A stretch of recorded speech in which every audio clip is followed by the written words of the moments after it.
So dito nga po mga kalingap mga kaedsi, Viancy may surpresang inihanda para sa birthday ni Kalingap Edu. So yan po yung ating pag-uusapan po mamaya mga kalingap mga kaedsi.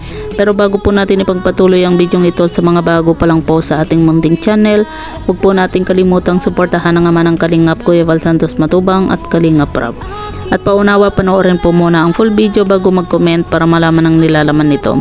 So dito nga po mga kalingap mga kaedsi, nalalapit na nga po yung kaarawan nga po ni Kalingap Edu.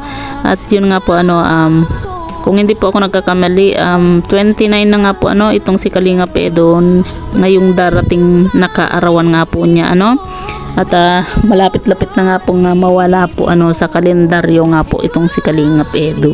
At yan nga po mga kalingap mga kaedsi, marami man pong mga issue po na dumarating nga po dito sa Tambalang EDSI, pero nananatili pa rin po silang matatag nga po At yan nga po mga kalingap mga kaedsi, nasabi nga po natin sa ating naging thumbnail nga po na Viancy may surpresang inihanda sa birthday nga po ni Kalingap Edu. Kasi nga po alam naman po natin itong si Viancy ay talaga namang mahilig po siyang manurpresa din po, gaya nga po ng kanyang ginawa nung nakaraang monthsary nga po nila ni Kalingap Edu, kung saan hindi po inaasahan nga po ni Kalingap Edu yung binigay nga pong regalo po ni Viancy, na talaga namang siya mismo po ang gumawa, di ba? Kaya naman marami po yung humanga nga po dito kay Viancy, dahil nga po sa napaka-creative po niya.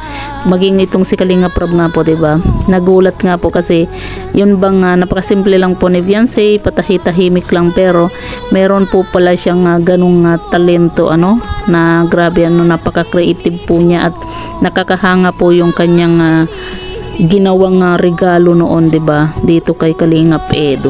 At inaasahan po natin mga kalingap mga kaedsi na may pasabog nga pong magaganap dito nga po sa birthday po ni Kalingap Edu.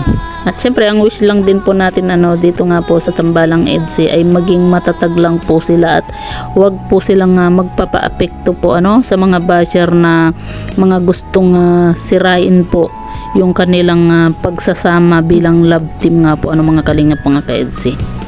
Kumaga wag po tayong magpapa-apekto kasi dapat ipakita po ni Kalingap Edu at ni Viancy na matatag po talaga sila, kahit na marami po yung dumarating po ngayon na mga issue tungkol nga po sa kanilang dalawa, lalo na po dito kay Kalingap Edu nga po.